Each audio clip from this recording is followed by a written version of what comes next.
Приветствую вас! В этом выпуске я расскажу о жизни римского императора Нерона. Если мой рассказ будет для вас интересным и полезным, подписывайтесь на этот канал, ставьте лайки.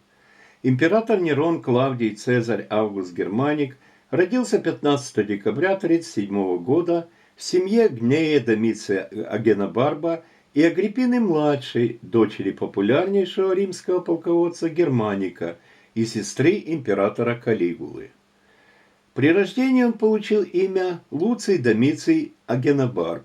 В двухлетнем возрасте у него отняли мать. Дело в том, что в 1939 году, после смерти своей любимой сестры Друзиллы, Калигула обвинил двух других сестер, Ливиллу и Агриппину, в заговоре в пользу мужа Друзиллы, Марка Эмилия Липида, и сослал их на один из Понцианских островов Пандетерию. Условия ссылки были чрезвычайно тяжелыми. Калигула запретил оказывать сестрам какую-либо помощь, однако они научились нырять за губками на морское дно и за счет продажи собранного смогли прокормиться. Ребенок оставался с отцом, но после его смерти в 1940 году попал под опеку тетки со стороны отца Домиции. После смерти Калигулы в 1941 году Клавдий возвратил Агриппину из ссылки. В 1949 году она вышла замуж за Клавдия и стала Августой. Дальнейшие события я довольно подробно изложил в рассказе об императоре Клавдии. Вкратце повторю основные вехи. Агриппина страстно желала сделать своего сына императором и для достижения этой цели шла, используя любые средства. В 50 году Агриппина уговорила Клавдия усыновить Нерона, который перешел в связи с этим в род Клавдиев и получил имя Нерон Клавдий Цезарь Друз Германик. Поскольку Нерон был 3 годами старше родного сына Клавдия, Британика, он стал наследником первой очереди, оттеснив сводного брата на второй план. Окончательно Нерон закрепился на первом месте в иерархии наследников после того, как он женился по настоянию Агриппины на дочери Клавдия Октавии. Свадьба состоялась в 1953 году. Единственным препятствием в достижении трона оставался Клавдий, и, как следовало ожидать, Агриппина его отравила. 13 октября 1954 года Нерон был провозглашен новым императором. Молодому человеку было 17 лет. Он был совершенно неопытен и не выказывал особого рвения к государственному управлению. Еще будучи ребенком, он любил творческие занятия, поэзию, музыку, рисование, театр, резьбу по дереву, а к наукам, необходимым для управления империей, относился холодно.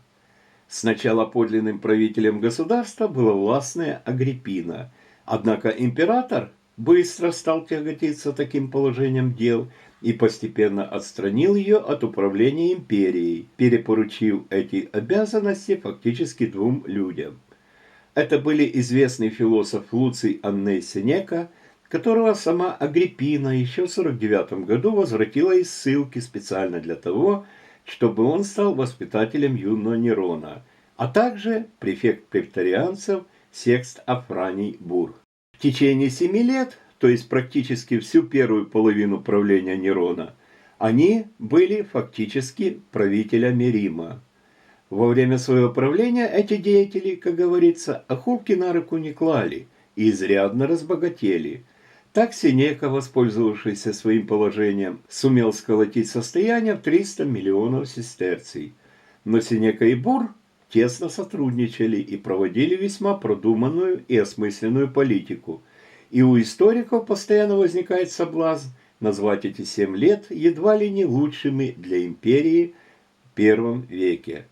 Немалых успехов добились они во внешней политике. Так Сенеке и Буру удалось блестяще решить весьма болезненную армянскую проблему. Еще при Клавдии началась серия римско-парфянских войн, основной задачей которых было превращение Армении в зависимое государство либо от Римской империи, либо от парфян. Римляне пытались поставить на армянский престол своего ставленника, парфяне – своего.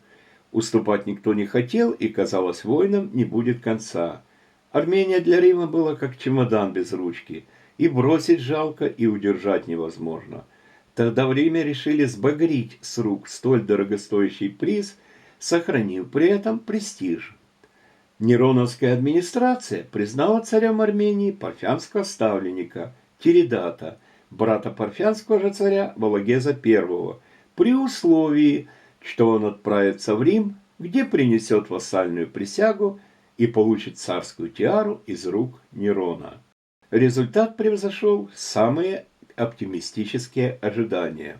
Тиридат, в армянской традиции Тердат I, посетил Рим, где его приняли с большой помпой, принес там присягу и действительно стал весьма лояльным вассалом Рима. В результате Армения по-настоящему вошла в орбиту влияния Рима. Все разногласия с Парфией надолго ушли в небытие, а на Востоке на несколько десятилетий воцарился вожделенный мир. Не случайно после гибели Нерона именно на Востоке появилось несколько лженеронов, получивших значительную поддержку народа, наслаждавшегося, благодаря политике нероновской администрации, благами длительного мира.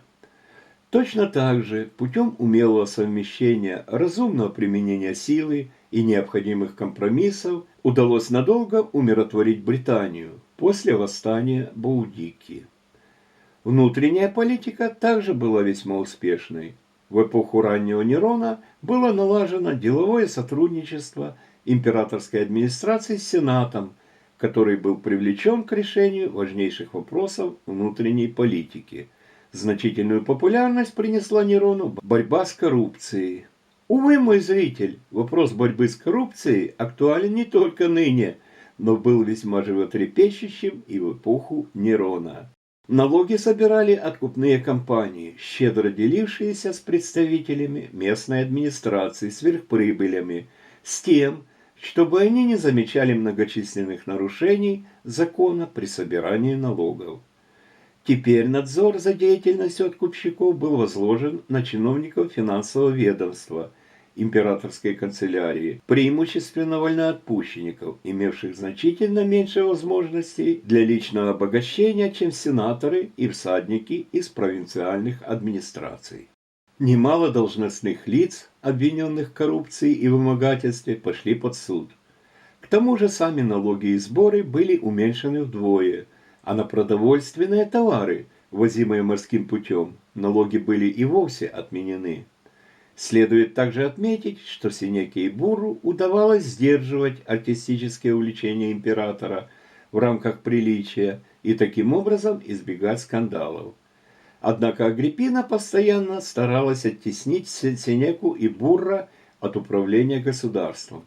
У нее тоже был штат своих сотрудников, который возглавлял опытнейший вольноотпущенник Марк Антоний Паллас, или Паллант, бывший одним из наиболее влиятельных чиновников в императорской канцелярии еще при Клавдии.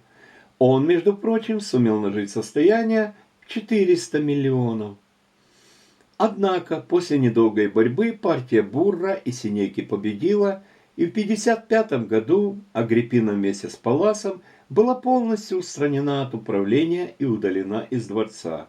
В конце 58 года поползли слухи, что Агриппина плетет нити заговора, пытаясь отстранить сына от власти, и Нерон принял решение ее убить. Трижды он пытался ее отравить, но осторожная Агриппина, очевидно, принимала противоядие. В качестве такового называют тиреак, изобретенный врачом Нерона Андромахом. Затем был разработан сложнейший план, позволявший убить Агриппину и в то же время не навести подозрения на Нерона, чтобы он не слыл матерью-убийцей. Был построен корабль, который при помощи специального механизма распадался на части, и корабль тонул моментально. В каюте над ложем Агриппины была подвешена специальная плита, которая должна была в нужный момент упасть на постель Агриппины.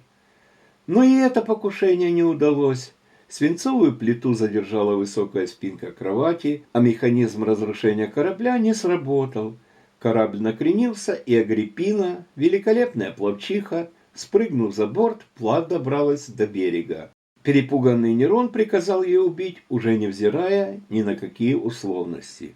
Тацит сообщал, что когда Центурион обнажил меч, чтобы ее умертвить, она, подставив ему живот, воскликнула «Поражай чрево», очевидно давая понять, что раскаивается в том, что родила такого сына.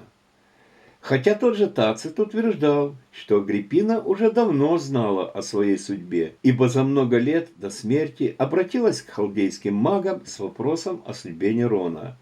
Когда она услышала, что ее сын будет властвовать, но умертвит мать, она сказала: «Пусть умерщвляет, лишь бы властвовал». К чести Бурра и Сенеки Нерон решился на убийство матери, очевидно, не заручившись их согласием. По крайней мере, известно, что исполнителями убийства были не подчиненные Буру претарианцы, а флотские офицеры. Это случилось в 59 году. Как ни удивительно, но убийство матери Нерон, как сообщают современники, тяжко переживал, испытывая муки совести. В 58 году Нерон увлекся женой будущего императора Марка Сальвия Аттона, Попеей Сабиной, женщиной весьма сомнительных моральных качеств, и развел ее с мужем. Он вознамерился на ней жениться, но поскольку против разрыва с Октавией выступил Бур, он некоторое время сожительствовал с Попеей. Настоящим Рубиконом, подведшим черту под относительно благополучным периодом правления Нерона, стала смерть Афрания Бурра, последовавшая в 62 году. Он умер от опухоли в горле, хотя современники обвиняли в его смерти Нерона, который якобы передал ему яд под видом мази для горла. Что ж, эта версия правдоподобна, учитывая влияние на императора Попеи, для которой Бур был как кость в горле. Соратник Бура, Сенека, был обвинен в растрате и отстранен от дел, а в 65 году, по приказу Нерона, покончил с собой. С Октавией Нерон развелся и, наконец, женился на Попее.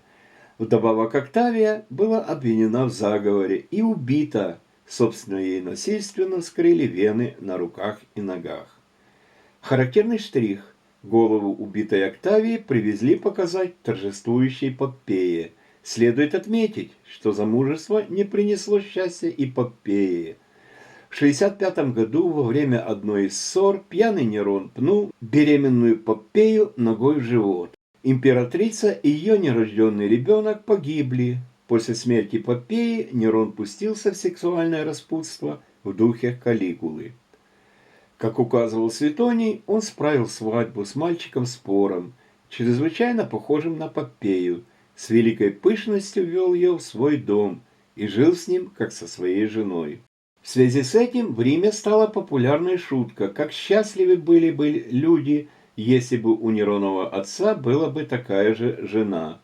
Позже он устроил свадьбу с отпущенником Дорифором, некоторые авторы, впрочем, называют его Пифагором.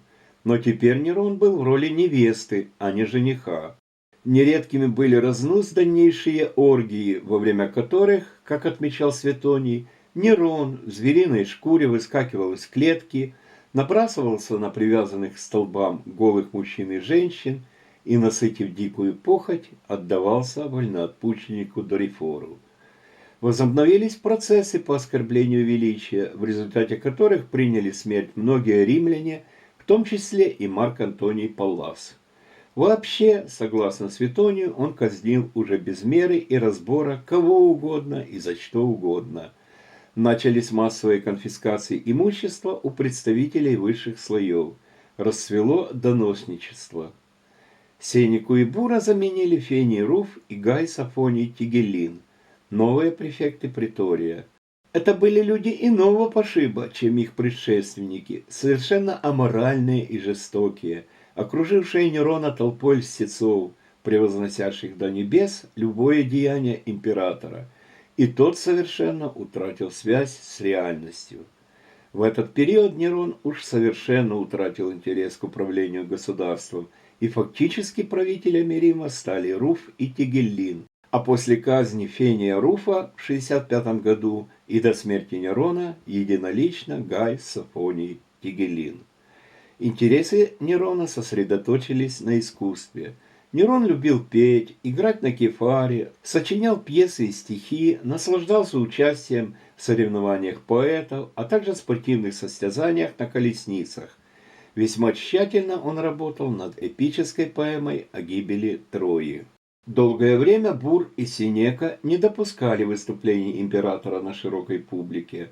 Он декламировал стихи и музицировал перед избранными зрителями, преимущественно на банкетах. Однако после смерти Бура и отстранения Сенеки Нерон под влиянием придворных льстецов поверил в свой талант и в 1964 году впервые выступил в Неаполе публично. На фестивале Квинквиналия Нерония в 1965 году император выступил уже перед многочисленной римской публикой. Следует отметить, что Нерон относился к состязаниям серьезно, очень опасался, что судьи могут снять его с соревнований за невольное нарушение их правил, и поэтому скрупулезно их соблюдал. Получая приз за победу, он искренне верил в объективность судей и чрезвычайно радовался своим заслуженным, по его мнению, победам. Нельзя сказать, что Нерон был совершенно бесталанным. Его стихи хвалили многие современники. Но все же глава государства должен все-таки как-то уделять хотя бы часть своего времени своим прямым обязанностям. Венцом поэтической и артистической карьеры Нерона было участие в 1966 году в специально организованных для него Олимпийских играх в Греции. Нерону захотелось блеснуть своим талантом на родине искусства и спорта перед наиболее искушенной эллинской публикой.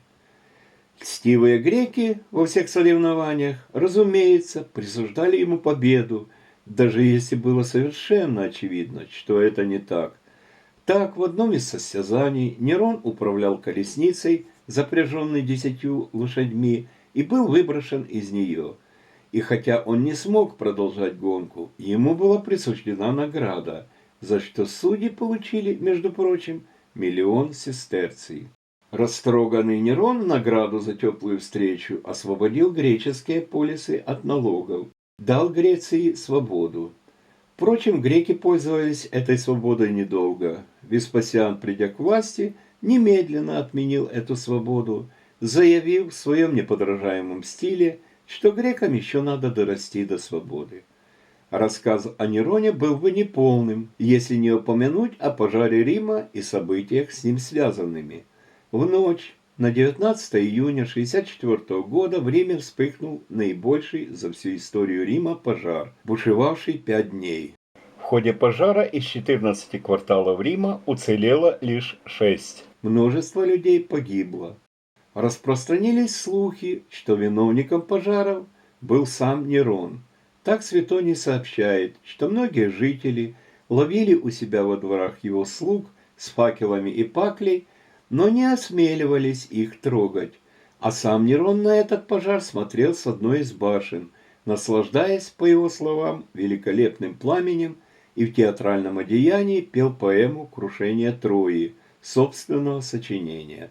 Другие авторы также обвиняли Нерона в поджоге, но не из эстетических, так сказать, побуждений, а чтобы сжечь трущобы и расчистить место для перестройки Рима. Впрочем, если верить Тациту, Нерон во время пожара находился в Анции и никакого отношения к поджогу не имел. Наоборот, услышав о пожаре, он немедленно явился в Рим и принял самое деятельное участие в устранении его последствий. Для оставшихся без крова римлян он открыл свои дворцы, спешно возвел новые строения, чтобы разместить в них толпы обездоленных переселенцев, и сделал все возможное для обеспечения их продовольствием, причем резко снизил цены на хлеб. Однако слух о вине Нерона о том, что он сжег Рим ради чтения своей поэмы, упорно распространялся, и императору необходимо было срочно найти виновников пожара. Долго искать, впрочем, не пришлось. Были обвинены христиане, довольно многочисленная община которых уже находилась в городе. Обычаи христиан были непонятны римлянам, и о них выдумывали различные небылицы, и поэтому обвинения пали на благодатную почву. Тацит писал об этом так. «И вот Нерон, чтобы побороть слухи, приискал виноватых и предал изощреннейшим казням тех, кто своими мерзостями навлек на себя всеобщую ненависть, кого толпа назвала христианами. Их умерщвление сопровождалось издевательствами, ибо их облачали в шкуры диких зверей, дабы они были растерзаны насмерть собаками, распинали на крестах или обреченных на смерть в огне, поджигали с наступлением темноты ради ночного освещения. Не преминул Нерон и организовать зрелище для утехи толпы. Христиан выводили на арену цирка, где под радостное улюлюканье зрителей их травили специально обученными зверями. По преданию, во время этих гонений были казнены апостолы Петр и Павел, пребывавшие в то время в Риме. Павлу, как римскому гражданину, отсекли голову. Петр был распят на кресте. Поскольку Петр считал себя недостойным умереть так, как умер Спаситель, он попросил распять себя головой вниз и по преданию принял смерть в перевернутом виде. Эти события, пожар Рима, преследование христиан, смерть Петра описал Генрих Сенкевич в своем романе «Кво Вадис» «Куда идешь?», на сюжет которого было создано несколько очень неплохих экранизаций. В романе апостол Петр, поддавшись уговорам членов общины покинуть город и спастись бегством от гонений, встретил на Аппиевой дороге Христа. На вопрос апостола «Куда идешь, Господи?», Христос ответил: «Иду, чтобы снова быть распятым, раз мой апостол покинул верных». Устыдившись, Петр вернулся в город и отдался в руки властей. После пожара, в связи с необходимостью найти деньги на восстановление Рима, снова увеличились налоги, резко усилилось давление на провинции, причем власти не гнушались даже изымать ценности из провинциальных храмов. Все это вызвало значительное неудовольствие в народе и приводило к восстаниям. В марте 68 года поднял восстание наместник Улгдунской Галлии Гай Юлий Виндекс, на помощь которому пришел наместник Тараконской Испании, популярный полководец Сервий Сульпиций Гальба. Поскольку германские легионы заняли выжидательную позицию, Гальба без помех быстро двинулся к Риму, встречаемый везде толпами народа. После того, как перепуганный Сенат объявил Нерона врагом народа, и особенно после сообщения, что претарианцы во главе с Тигеллином готовы принести присягу Гальбе, Нерона покинули все окружающие. Император с 4 оставшимися у него спутниками покинул дворец и отправился на загородную виллу в 4 милях от Рима. Нерон приказал выкопать для него могилу, но не смог совершить самоубийство. И лишь услышав стук копыт коней преследователей, он с помощью своего секретаря Эпафродита перерезал себе горло. Перед смертью Нерон повторял фразу «Какой великий артист погибает!». Так погиб император, имя которого стало нарицательным для обозначения жестокого и бездушного правителя и названный в Апокалипсисе Антихристом. Итак, рассказ о римском императоре Нероне завершен. Если он был интересным и полезным, подписывайтесь на этот канал, ставьте лайки. До свидания.